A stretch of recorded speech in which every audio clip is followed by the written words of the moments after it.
Adventures. Vic's on the line. What's up, fella?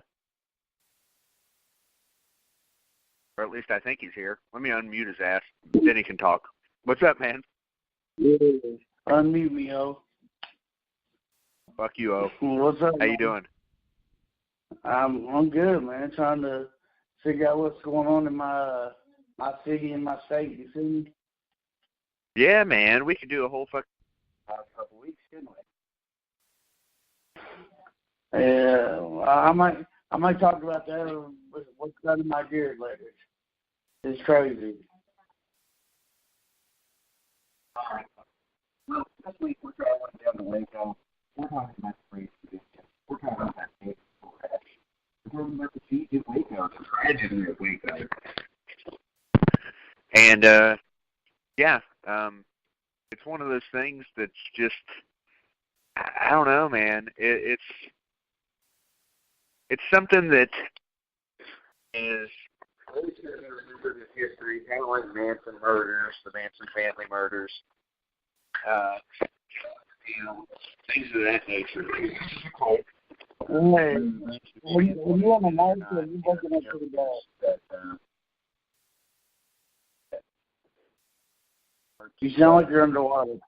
How you tell the difference between a cult and a religion? Well, about 100 years is the difference. Nick, can you hear me? Not really. You sound like you're underwater. I guess I'm not. anyway. I guess we'll get back to shit here, and hopefully Blake will call in shortly. But anyway, yeah, we are coming up on the 26-year anniversary of the Waco siege.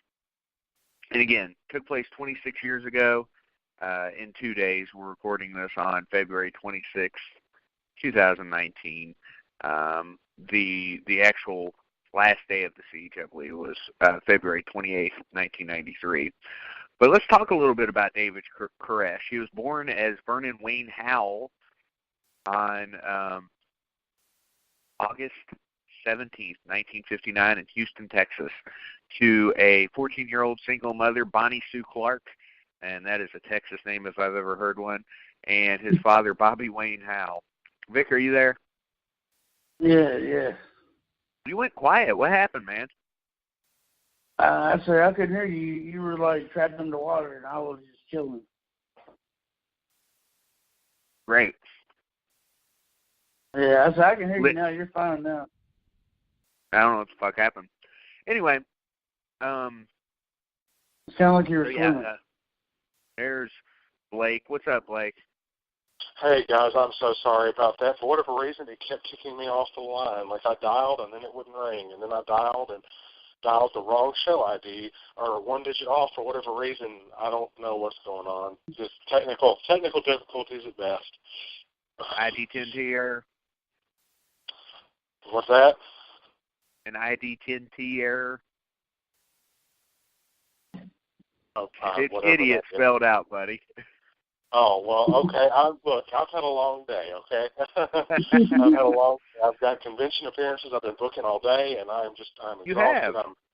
Yeah, I've been really busy, so I'm glad to be able to have a little bit of fun with you guys tonight. Of course, I told them at the convention, I was like, I'm going to be on with a couple of foul-mouthed drunks. So as long as it's okay with you guys, I'm going to push the show. Just don't pay, just try not to take any of it personally.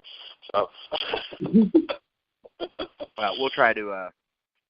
I don't know that we can behave ourselves, but we'll see what we can do. Well, I would appreciate if we behave ourselves a little bit. I mean, they know what the subject is tonight. I told them I was going to be talking about David Koresh and the Waco siege, so I'm going to try to keep it as clean as possible because this is a weird one.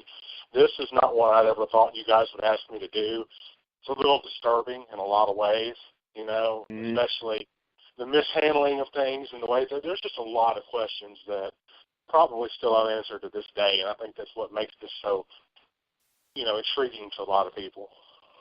Oh, yeah, indeed. Well, okay, before I get further into Koresh's background, or Koresh, as they like to say, apparently that's like the traditional pronunciation of it, but he's Koresh to me. I'll go with the older statesman of the group, Vic. Vic's the oldest one of us. Sorry, Vic. I didn't give your age. I'll just say you're the oldest. Vic, what do you remember about 1993 when this shit was going on? Because it's one of those things like Dahmer and Bundy and Gacy where I remember at least some of it, and I'll talk about that briefly, but or shortly after Vic gets his thoughts in. But yeah, man, you're the oldest. You might remember it better than us. Like, I remember, like, as it was happening, I remember seeing, like, all the news footage. But I don't remember, like, a lot of the details about it. I don't know if I was too busy doing other things in my life. I mean, I was 13, so I was, trying to do other things, obviously. But I do remember sitting at home and watching the news footage about it with my mom and my brother, and,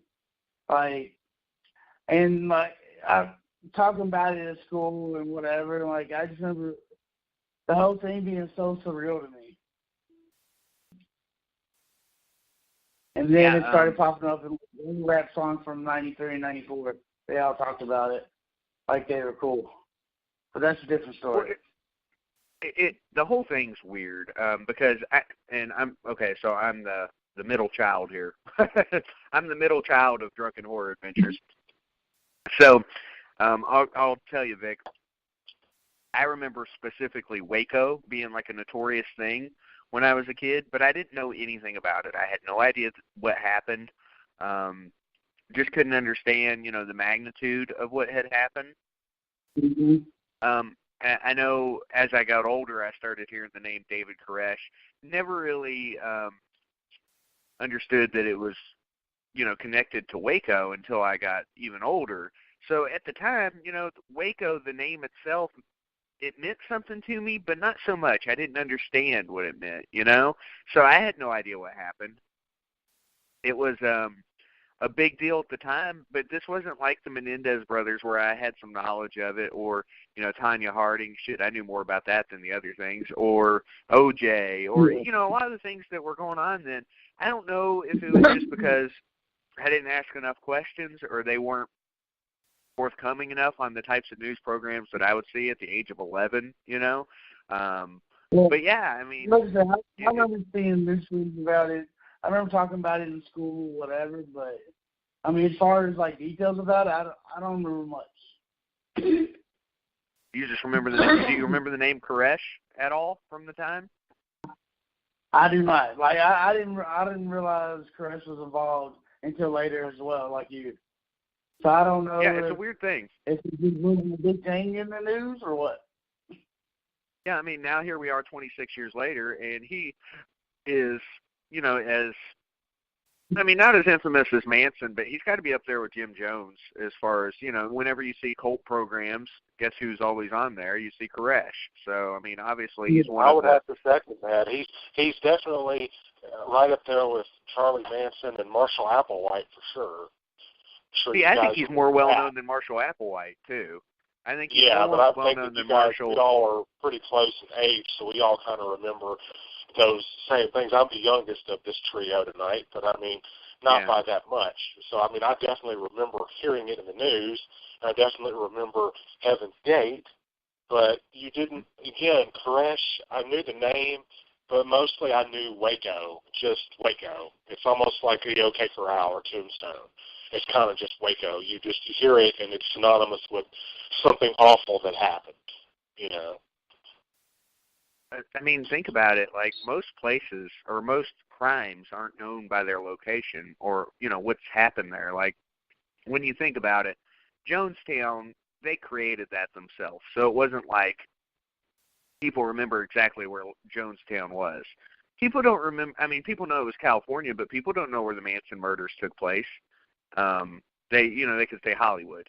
That's easy enough. But, I mean, in specifics, Waco, is known for this and pretty much nothing else as far as I know. I know there was some new movie named Waco in, 67. Pretty terrible, I would think. That, guys, to be known for something, a slaughter, a bloodbath. Think about what it's done to that town, what it's done to that place. I mean, not only the loss of life, but that town will always be known for that.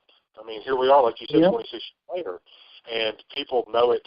It's just as strong, the feelings and emotions towards those events now as they were 26 years ago. And I think that speaks volumes about what it did to the American conscience and what it did to people, because for whatever reason, we've always had a real problem with cults in one form or another.